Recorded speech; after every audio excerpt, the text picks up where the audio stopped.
Previdência privada. Um assunto um tanto quanto polêmico, que tem gente falando de todo tipo e que hoje eu vou te contar tudo sobre previdência e como que você vai fazer para se dar bem na previdência privada. Vamos lá? Oi, eu sou Lilian Birro, sejam muito bem-vindos ao meu canal. Aqui eu falo de finanças pessoais de um jeito um pouco diferente do que a gente vê por aí. E hoje o nosso tema é previdência privada. Preciso dizer já, fazer um disclaimer inicial, que é um tipo de investimento que eu não gosto muito, sabe? Você sabe, né, Thaís? É verdade. Você gosta, Thaís? Você tem previdência, Thaís? Não tenho. Não tem, eu também não. Mas eu vou explicar pra vocês tudo sobre a previdência, como que você pode fazer pra se dar bem na previdência, e no final eu vou te falar o que você deve fazer. Se você tem a previdência, o que você deve fazer. E se você não tem e tá em dúvida se deve ou não fazer, eu vou te explicar tudo, tá bom? Fica aí no vídeo. Bom, vou começar explicando pra vocês o que a previdência é e o que a previdência não é. Por que eu falo isso? Porque às vezes as pessoas não... Assim, o mundo financeiro é um pouco difícil de palpar, né? As pessoas não entendem aonde que elas estão investindo, o que elas estão fazendo, tá? Então, a previdência privada é um fundo de investimento. Já falei em outro vídeo aqui sobre fundo de investimento, que é um local onde várias pessoas vão colocar o dinheiro delas e vai ter um gestor que vai gerir aquele dinheiro para elas a partir de um regulamento, de uma tese de investimentos daquele fundo. Ok? Então, o primeiro ponto importante é a previdência privada, sendo um fundo de investimentos, ou seja, sendo um lugar que você vai lá, põe o seu dinheirinho para outra pessoa gerir, ela não é um título ou uma dívida do banco. Então, você foi lá, investiu na previdência privada do Banco do Brasil, porque o Banco do Brasil é um banco o quê? Seguro, confiável, né? O Banco do Brasil tem quase nada a ver com a sua previdência. Você sabia disso, Thaís? Claro que sabia, né? Sim. Quando você descobriu, você ficou horrorizada? Eu contei isso pro meu tio outro dia, ele não sabia, ele tava super achando que o dinheiro dele tava no Banco do Brasil, assim.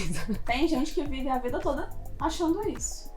Tipo assim, o banco é seguro, então meu dinheiro tá seguro, tá, gente? O que normalmente acontece? Esses bancos, eles têm um banco e tem uma outra empresa do grupo econômico, que é uma gestora de fundos, tá? Então é a gestora do grupo econômico do banco que tá gerindo o seu fundo. Mas essa gestora pega o seu dinheiro e investe em 1 milhão de outros lugares, que não no banco, ok? E a grande questão é, se der ruim, ou seja, se algum desses investimentos tiver algum problema, o banco não te deve nada. O banco não tem nada a ver com isso. Não tem nada a ver.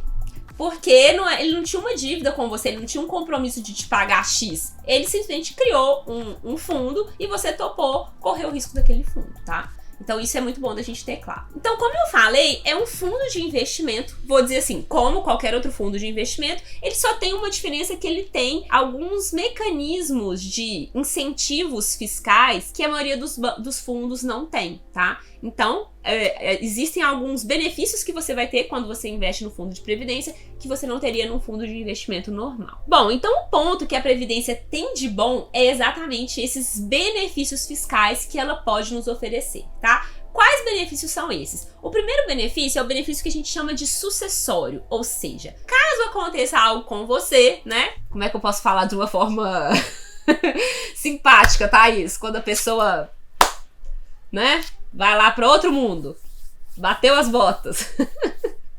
Caso aconteça algo com você, esse dinheiro, ele não entra em inventário, ou seja, você não precisa, né, fazer toda uma estrutura, seja jurídica ou seja cartorial, para que os seus herdeiros possam acessar esse valor. Esse valor vai imediatamente para os beneficiários daquela previdência, tá? Essa é uma vantagem. A outra vantagem é, não entra em inventário e ao mesmo tempo você não precisa pagar o imposto de doação e herança, que é um dos impostos que nós temos aqui, né, no Brasil.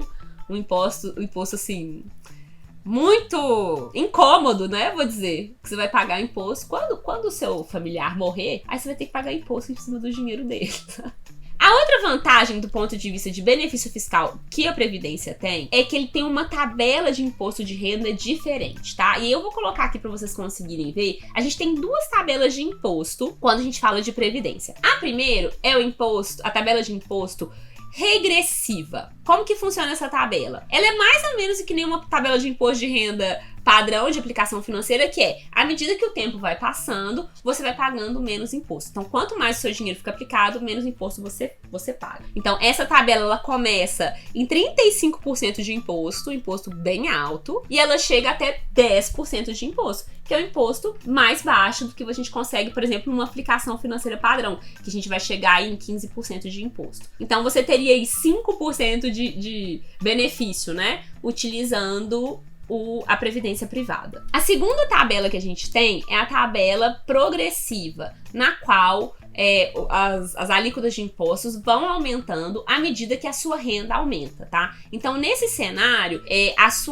o dinheiro que você tira da Previdência, ou a rentabilidade da Previdência que você tirar, dependendo de qual tipo de Previdência que você escolher, ela vai ser tributada como se fosse uma renda de trabalho sua, tá? Então, ela entra no seu imposto de renda e você vai ser tributado daquela forma. Então, se você ganha pouco e tá lá na alíquota de 7,5%, né? Você vai pagar 7,5% de imposto. Se você já tem uma renda muito boa e tá lá na alíquota de 27,5%, você vai pagar 27,5% de imposto, tá? Então, existe um benefício, se você souber usar bem, né? Pra chegar, por exemplo, nesses 10% ou até no 7,5% de imposto, dependendo de como que você for utilizar a sua previdência privada. Outra grande vantagem do fundo de previdência em relação aos fundos comuns de investimento é que nos fundos comuns a gente tem o chamado come-cotas, tá? O que é o come-cotas? O come-cotas é uma forma de tributação dos fundos nas quais os fundos são tributados a cada 6 meses. Então, de 6 em 6 meses, eles vão lá, verificam a rentabilidade do fundo e tiram um pedaço do imposto de renda. Com isso, o seu dinheiro acaba rendendo um pouco menos, porque você está sempre perdendo um pouquinho do dinheiro antes dele conseguir escalonar ali nos juros compostos, tá?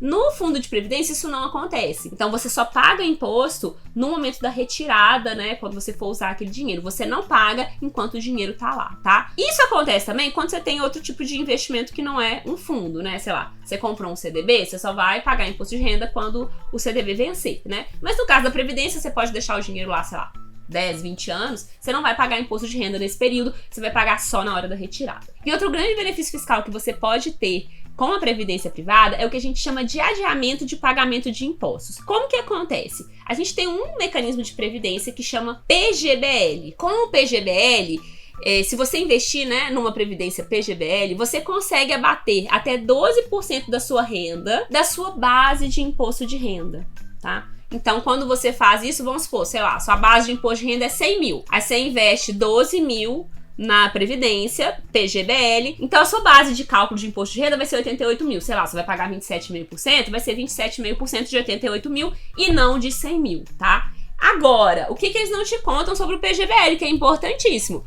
Então, esses 12 mil, você não pagou imposto de renda sobre eles. Confere, Thaís? Confere. Quando você for tirar esse dinheiro lá na frente, você vai pagar imposto de renda sobre os 12 mil, que é muito diferente de quando você investe num VGBL. Então, olha só, pus 12 mil no PGBL. Daqui a 10 anos, vamos supor que tem 20 mil lá, né? Os 12 mil que tinha mais a rentabilidade de 8. Eu vou pagar imposto de renda sobre os 20. Se fosse um VGBL, que é tipo um fundo, né, que você não tem esse abatimento de imposto no início, você colocaria os 12 mil. Na hora de sacar, que teria 20, você vai pagar imposto só sobre 8. Então, por isso que a gente fala que é um adiamento do imposto. Você não pagou imposto dos 12 mil agora, mas você vai pagar imposto dele no futuro. É claro que é bom adiar imposto, por quê? Porque você está economizando aí o dinheiro, você está fazendo seu dinheiro render mais para depois você pagar o imposto. E dependendo da forma como você organizar essas tabelas, você consegue ter um benefício de pagar um imposto menor do que você pagaria hoje em dia. Vamos então para as determinações, tá? Ponto número 1. Ter ou não ter previdência? Pega papel e caneta aí, pessoal. Anota aí. Eu não costumo indicar previdência, tá? Não costumo indicar por quê? Porque eu considero que para você conseguir se beneficiar toda essa confusão, vocês viram que é meio confusão, né, gente? Tem PGBL, tem VGBL, tem tabela regressiva, tem tabela progressiva, você tem que comprar numa época, vender noutra época. Então, assim, é um mecanismo complexo de você conseguir gerenciar. Para você conseguir realmente ter um benefício disso, o seu dinheiro tem que ficar parado ali pelo menos uns 10 anos, né? Parado, assim, investido no fundo de previdência pelo menos uns 10 anos. E eu considero que no nosso mundo atual, né, de muita instabilidade, que o mundo tá meio doido, não tá, Thaís? Nossa, demais. Cada dia acontece uma coisa mais doida que a outra. Eu acho que ser obrigada, não ser obrigada assim, mas precisar que o dinheiro fique num lugar 10 anos pra poder te dar um retorno, eu considero um pouco arriscado, né? Então, é o tipo de orientação que eu costumo não fazer para os meus clientes, tá? Mas se for fazer, a minha sugestão é: não coloque um percentual tão grande do seu patrimônio em previdência, né? Pode ser que seja importante para você conseguir passar alguma coisa para os seus filhos de forma mais imediata, ou porque você quer se aproveitar do benefício fiscal. Não coloque um percentual significativo do seu patrimônio. Por quê? Porque seu patrimônio vai ficar ali meio que travado ao longo de 10 anos, tá? A outra dica boa é: escolha um bom fundo. E aí, se vocês quiserem, vocês me pedem aqui embaixo pra eu fazer um vídeo de como que você escolhe um bom fundo de previdência, ou um bom fundo em geral, né, Thaís? A gente pode fazer esse tipo, tá? E a minha última sugestão é: se for fazer, faça um VGBL regressivo, né? Então, beleza, se você quiser usar o benefício fiscal do PGBL, você vai ter que fazer um PGBL, mas entenda, né, o risco que você corre do PGBL, que aí, se você for tirar... Pensa nisso, Thaís, ó, você pôs 12 mil lá no PGBL, tá? Aí, passou um ano, você achou: ih, esse negócio não tá bom, vou ter que tirar meu dinheiro daqui. Você sabe quanto que você vai pagar de imposto? A alíquota máxima, né? Alíquota máxima, mas é sobre o dinheiro todo. Então, olha só, você pôs 12 mil, 4 mil vai ficar lá. Quer dizer, você pôs 12, na hora que você for tirar no ano seguinte, vai ter 8. Então, por isso que o PGBL eu acho, assim, complicado. Você tem que estudar muito bem pra você poder fazer um bom PGBL e que você não vai precisar mexer neles, ok? O VGBL já é um pouco mais tranquilo, né? Porque você tem aí... Se você tirar, você vai pagar o percentual só sobre a rentabilidade. E a tabela regressiva costuma ser a melhor opção para pessoas que têm uma renda aí de classe média ou classe alta. Lilian, já tenho um fundo de previdência. O que eu faço, tá? Se você tem um fundo PGBL, a minha sugestão é que você procure migrar para fundos bons. Então, vamos fazer uma análise aí do fundo, entender qual que é a taxa de administração, qual que tá sendo a rentabilidade, como que o fundo tá, e busque fundos bons para você investir, né? Muito provavelmente não é o caso de desinvestir, porque, como eu te falei, você vai perder grande parte do seu principal, tá? Se você tem um fundo VGBL, aí você precisa fazer essa conta de quão eficiente está sendo esse fundo, ou outros fundos que eu posso investir, versus o quanto que eu poderia fazer algo melhor com esse dinheiro fora da Previdência, tá? E dependendo do caso, vale sim a pena desinvestir e melhorar depois, então, a rentabilidade daqui pra frente do seu investimento. Essa é a minha opinião, então, sobre fundos de previdência. Me conta aqui embaixo o que você acha. Se você gostou de vídeo, deixa o seu like e se inscreve no canal, porque na próxima semana eu vou fazer um outro vídeo, Thaís. Parte 2. Parte 2. O que a previdência privada tem de ruim? Agora eu vou contar, assim, mais profundamente todos os embrólios da previdência, tá bom? Um beijo pra vocês e tchau!